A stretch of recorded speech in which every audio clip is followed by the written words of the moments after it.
Antibody-drug conjugates, or ADCs, have become very popular. So the ADCs as a class of drugs were very popular a few years ago.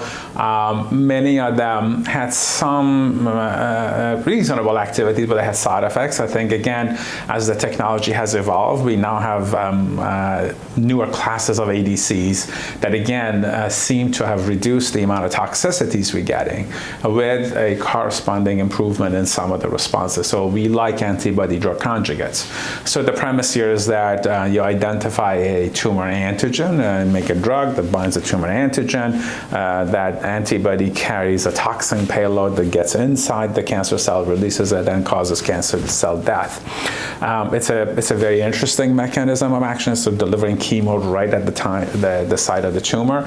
And again, as I said, it's a very popular way of trying to address some of the unmet needs that we have in oncology.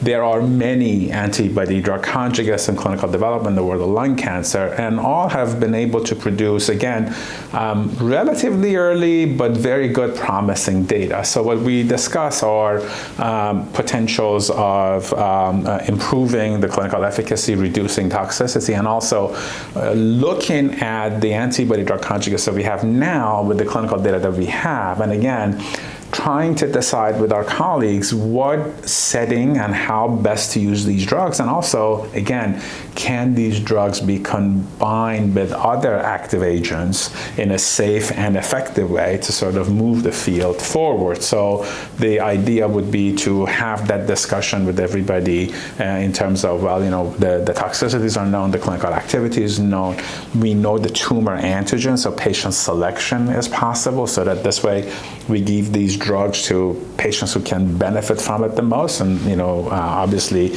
limit the amount of toxicity. So again, we still have a lot of work to do with many of these antibody-drug conjugates, but I find them to be very, very interesting and quite helpful in management of these really difficult cancers that we're dealing with.